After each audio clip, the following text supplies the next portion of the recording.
All right, welcome everybody. I can't see myself. Hold on.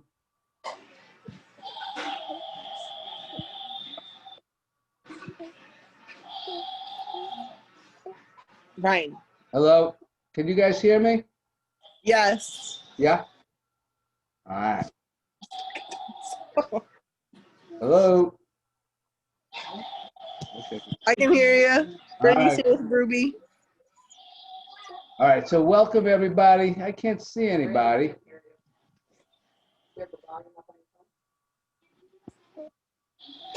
Hello. Hello.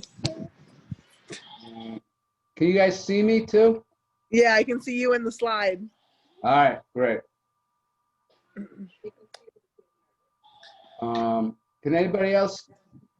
Who could hear me? Me, Patty. Me and Ruby are here. All right.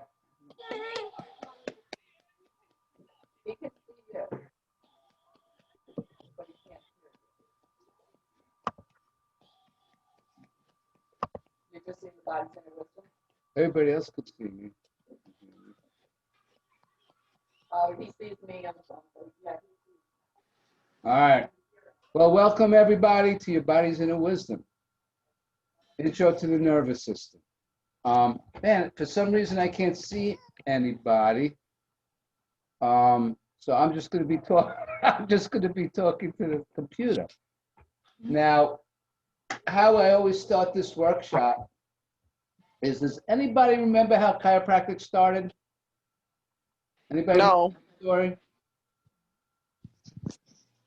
I don't think I ever heard the story. Never heard. So, this is 1895 in Davenport, Iowa. There was a man who was what they call a hands-on healer. He was like they called him a magnetic healer. There you go. And oh, hi. Hi. Now, there was a Yes, thank you. janitor in the building where he rented office space named Harvey Lillard. And Harvey Lillard, 17 years before, had bent over to pick up a bucket, heard a pop in his back, and when he came back up, he was deaf. He had lost 95% of his hearing. Wow. Now, he told Palmer this story, and Palmer had been doing a lot of research on the spine and nervous system and asked if he could feel his back, and he could feel a bone severely out of alignment. It was T4, which is right between your shoulder blades. He adjusted it, and when Harvey Lillard got off the table, he had regained his hearing after 17 years. Wow. The birth of chiropractic. That was cool. That was the birth of chiropractic. That's awesome. 10 years later, D.D. Palmer's son, B.J. Palmer, opened up the chiropractic Davenport College, Palmer College of Chiropractic. And at this point now, chiropractic is the second largest healing profession after medical doctors in the world.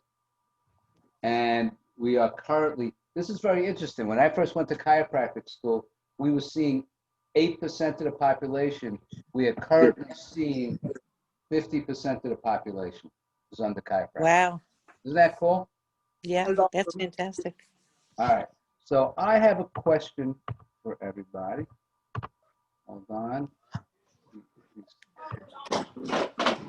My slides are not moving. Hold on. I could actually do this without the slides. But why is the slides not working? Hold on.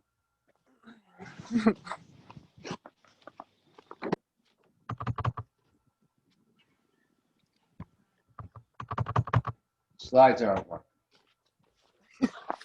All right. So, you know, we're going to have to do this just listening, watching me. I'm so happy that we finally got this working, and it's still not working exactly the way we want. So I have a question for everybody. Who wants to be healthy? Me. Me, us, all of us. Everybody, right? We all want to be healthy, right? Yes. Can you guys see me pretty good? Yes. All right, good. So now the question is, we know we want to be healthy. So now the question is, what is health? What is health to you personally? Feeling good and having energy. Yeah, stamina. Feeling good and having energy. So energy. What's feeling good? Not having pain and discomfort. Not having pain and discomfort, right? So absence of pain, energy. Anybody else have anything they want to add?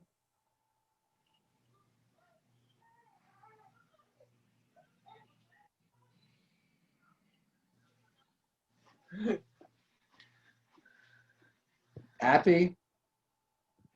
Absolutely. Yes. You think happiness is a part of health? Yes. Mental health is a part of health, I think. What's that? The mental health is a part of physical health. Yeah, mental health, right? I think of freedom. Okay.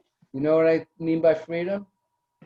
To No, do what you want, when To you do- want. Exactly, to do what you want, to be able to do whatever it is that you want to do, right? Not to feel encumbered. Oh, I can't pick that up. I can't do this. I can't play this sport. I can't do that. Mhm. So, so freedom, energy, a sense of well-being, right? All these Yes. things have to do with being healthy. Everybody kind of agree on that? Anybody have anything to add? Nope, definitely agree. All right. Damn, I wish I could get these slides. I can't believe these slides. Now, the World Health Organization defines health as physical, mental, emotional, and spiritual well-being, not just the absence of disease or infirmity. All right. So, what we're talking about, so it's a sense of well-being. And I have a question. Can you feel more of a sense of well-being on one day than you do the next? Of course. Sure. Sure. Definitely, right? What I'm going to throw out to you is, and we're going to talk about that more, that a lot of that has to do with the choices we make. Right? I'm going to exaggerate it. If I go out Saturday night and I have 2 Manhattans with dinner, my sense of well-being on Sunday might be a little bit different if I only had one. That's Right? Right. It was a choice, right? Now, Dorland's Medical Dictionary defines health as the ability of an organism to adapt to his or her environment, or to its environment. okay. Right? The ability of an organism to adapt to its environment. So what does that mean? All right. I'm going to stand up. Let me know if you could see me all right when I'm standing. Can you see me? Yes. All right. So every time we take a step, right, there are millions of messages going back and forth between our brain and our body to take that step. Muscles are tightening, muscles are loosening, ligaments are tightening, ligaments are loosening. Our weight shifts. It's freaking incredible. And that's adaptation and response. There are messages going from our feet back to our brain saying, okay, we need this much pressure there. We need this muscle to bend this much. We need this muscle to bend that much. Just standing up straight is incredible. The messages going on between your brain and your body and your ability to adapt and respond. All right?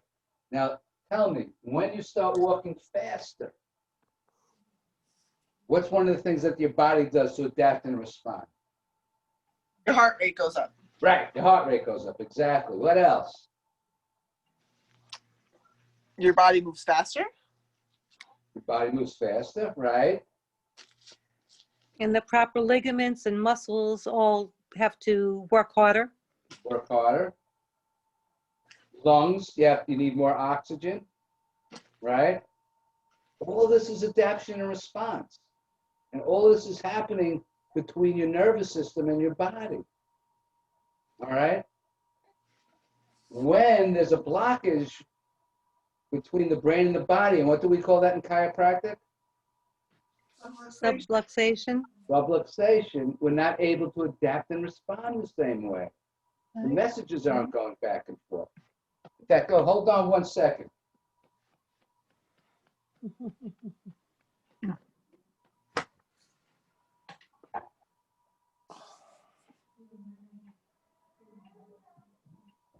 Has anybody ever noticed that I have that safety pin on the wall? Yes. All right. Yeah. So what this safety pin is, this has to do with the safety pin cycle. And we have this great workshop that's just about this. So this is the brain and this is the body.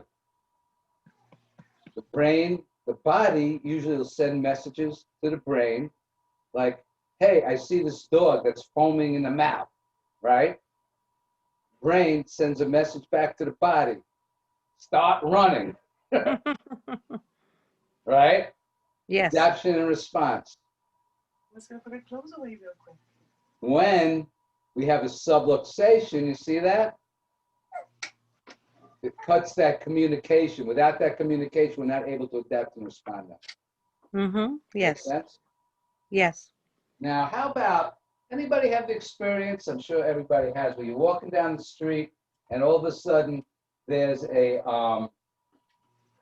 step that you didn't know was there, Oh, yeah. right? And boom, and you jam yourself. So there are nerves that we have called nerves of proprioception. They tell us where we are in space. So usually if you know that curve is there, without even realizing it, you take a step, your body adapts and responds, and you absorb the force of that step. Is everybody following me? Yes. All right. When we don't know the step is there, when that nerves of proprioception aren't working, we take that same step and we don't adapt and respond, and we could really hurt ourselves. Make sense?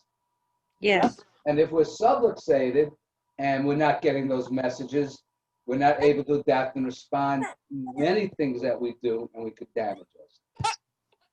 Yes. Mm-hmm. Yes? Yes. You know, it's something that I find so interesting too. Proprioception tells us where we are in space. Has anybody ever jumped off a high diving board or went cliff jumping? No. I'm the only one here who does stuff like that, right? So when you do that, if you've never experienced it, you go like this, like I do. Like I just, and what that's doing, it's giving my body a sense of where I am in space. It's proprioception. And what's so interesting is that most people on the spectrum have very, very low levels of proprioception. They don't have a sense of where they are in space. So that's Wow. why they're always, you see people on the spectrum, they're stimulating, they're stimming. And this helps them to feel grounded in where they are. I just thought that was interesting. Now, so does everybody have a better idea of what adaptation and response is and how that relates to our health? Sure. Yeah. All right. Now, anybody else? No. Well, it's also fight or flight, right? Yeah. Well, fight or flight could be like if you see that rabid dog, then you have a fight or flight response. Yeah. Right. Right. But sometimes what happens with our nervous system, let's say someone with PTSD, they might not be in danger, but their nervous system is geared up to feel they're in danger when they're not, Yes. right? So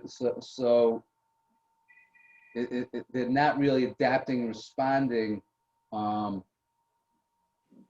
Literally, they're yeah. Right? Mm-hmm. Not adapting and responding correctly, and that really affects people's health horribly, right? When they're getting. All right, so that's very interesting. So let me just go into that for 1 second. So if our nervous, so that's a subluxation. There's something in our nervous system that's not connected correctly, where we're seeing things that aren't dangerous as dangerous, Wow. right? So we're not able to adapt and respond in the right way. I have to think of that, a way of communicating that better. But does that make sense? Well, that might be something that's lacking in a person's wiring in their brain. Exactly. Yeah. Because they're locked, because their nervous system is locked in attention, in stress response. And actually, we're going to talk about that. We'll talk. Now,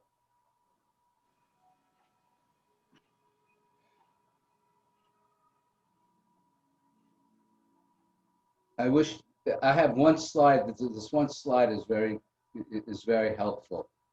But let's just imagine that when we're born, we're at 100% function. And you know how children have that light in their eyes, and you could drop them from 3 stories and they just bounce right back up, right? So let's say as children we have much higher function.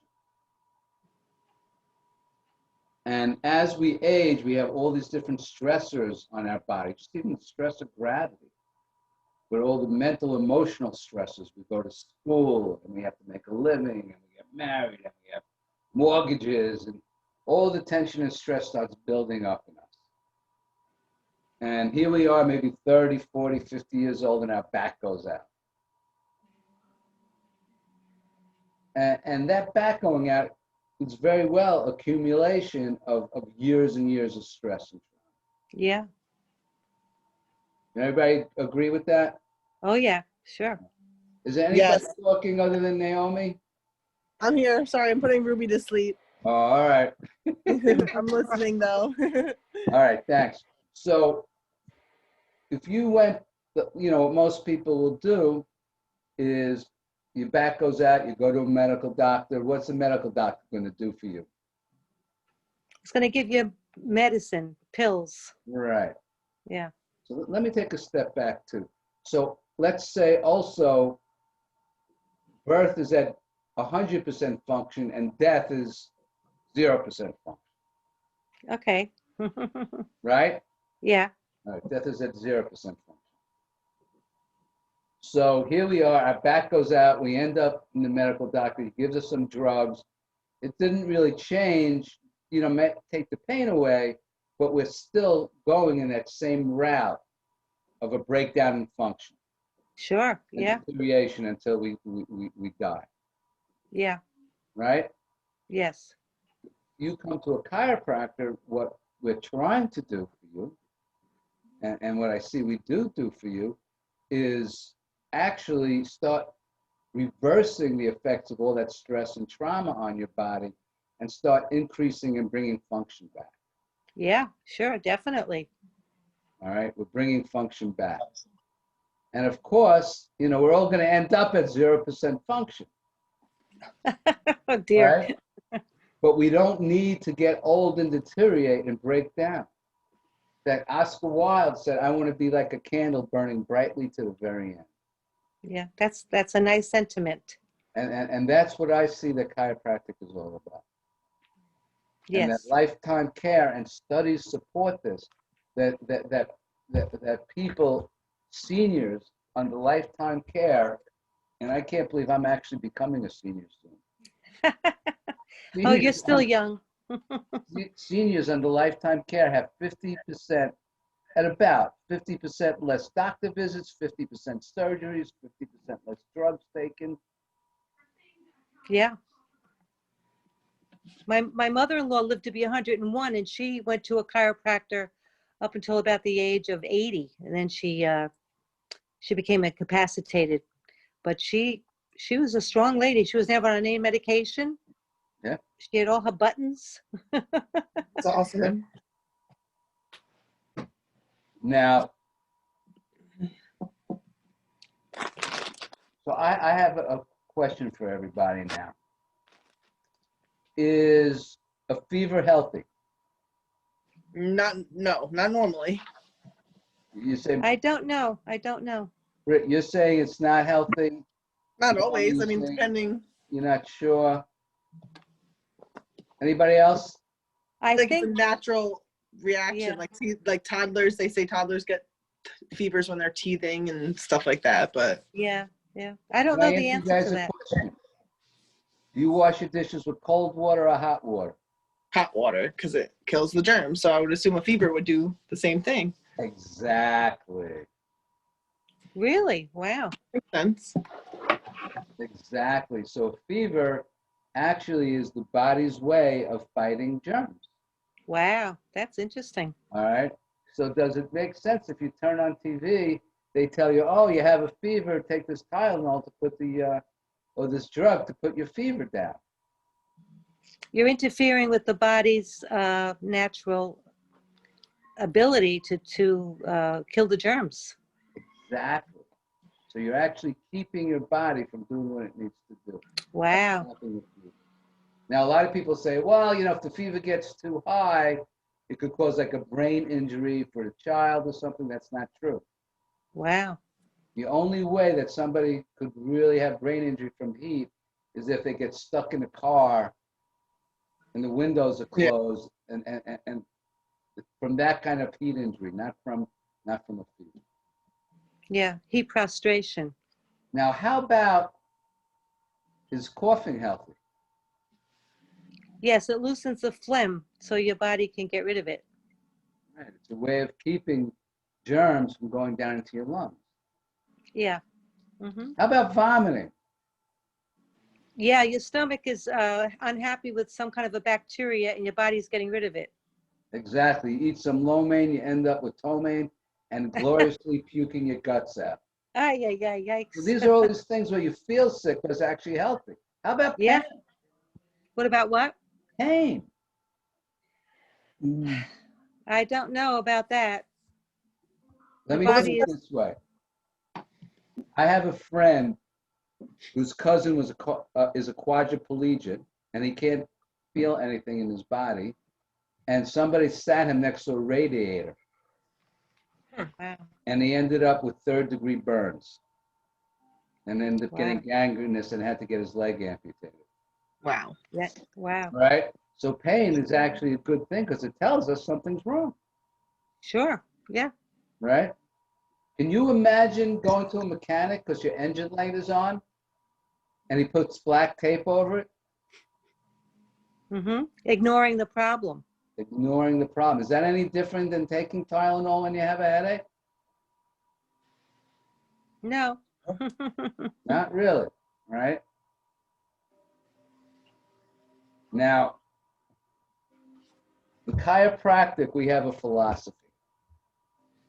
And one of the things we talk about is universal intelligence. And universal intelligence is that balance in nature where everything works the way it's supposed to. If you don't screw up, you don't screw with it. We certainly have. I love the story of the wolves in Yellowstone Park, where back in the early 1900s, the ranchers were able to kill all the wolves because the wolves were killing the cattle. Yeah. Right? And what happened, because they didn't have wolves, they had the population of elk and deer skyrocketed because they didn't have anybody. Yeah. Predators. Right. They Didn't have killed that off the predators. And they end up eating the trees and killing all the trees, which ended up affecting the waterways because the trees' roots would keep the waterways, and at the same time, the birds didn't have any place to nest, and that affected. Then the birds weren't able to be a predator to the. It just screwed everything up. Wow. You're not kidding. Yeah. Screwed up the whole ecosystem. And they started bringing wolves back to Yellowstone Park, and in 20, 30 years, the whole ecosystem reversed and went back and became. Yeah. They were interfering with the natural order of things. Exactly. That's So crazy. in chiropractic, we also talk about something called innate intelligence. Yes. And innate intelligence is the natural order of things inside of us. And it's body's ability to heal itself. What is that body's what? The body's ability to heal itself. Oh, yes. Yes, I certainly Right? believe So that. when you cut yourself, right, you can wake up the next morning and somehow it healed, Yes. right? So innate intelligence resides within our nervous system. This is chiropractic Wow. philosophy, all right? When we're subluxated, we're not only, we are blocking our body's innate ability to heal itself. Yes. Now, Hmm. subluxation not only means a vertebrae out of place, but sub is less and lux is light. So we talk about subluxation being less light. Less light, L-I-G-H-T? Light. Hmm. So when you talk about health being energy, Yes.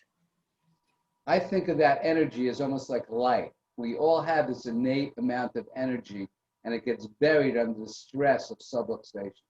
Yes. Hmm. When I'm adjusting everybody, what I'm thinking about is allowing your body to express that innate intelligence, allowing your body to start healing itself. Chiropractic does not heal you. Just as a cast doesn't heal you when you break your arm. Hmm. Chiropractic allows your body to start healing itself. Wow, that's beautiful. Yeah. Right? Right. Now, I'm just gonna end. I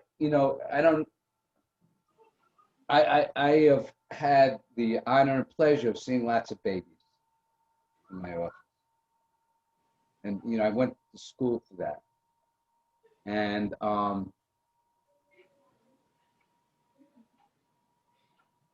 I'm thinking about one story of someone who brought in their 2-year-old daughter. And this little girl, her mother was saying, all this girl does is fight with me. She's never happy. She never smiles. I think she has some kind of genetic disorder that she found on the web. Oh. And I don't know what's wrong with me as a mother. I don't know what's wrong with this child. And I checked the child, and the child's atlas, C1, was so out of alignment. I Wow. could feel it sticking out of the side of her neck. Wow. And I adjusted her. Okay. And within minutes before they left the office, this little girl was smiling and singing. Oh. Her Oh. mother was, Wow. oh my God.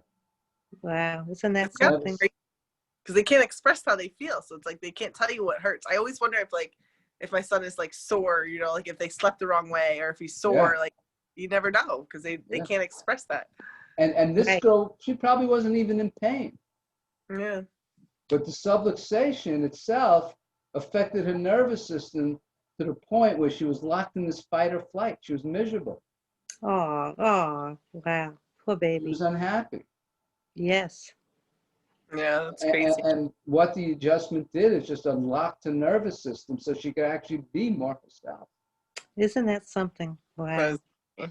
And and she'd come back a week later, and she was kind of still. She was good for 3-4 days, and then by the second, third, or fourth day, she started being unhappy again.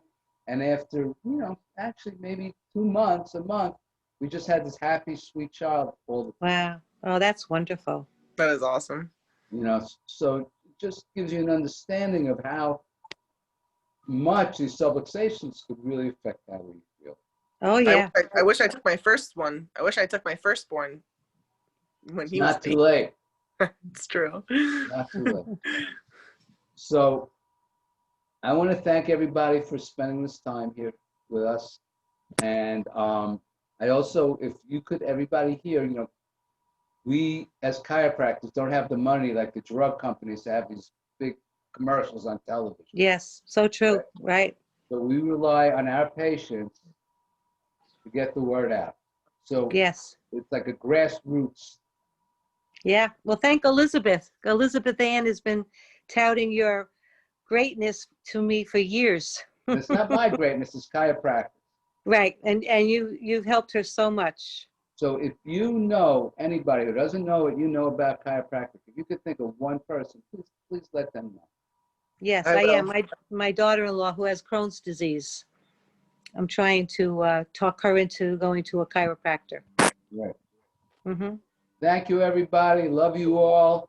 Good night, Dr. And Dave. I'll see you all in the office. Okay, take care. Good night. Thank you. Bye-bye. Bye. Bye.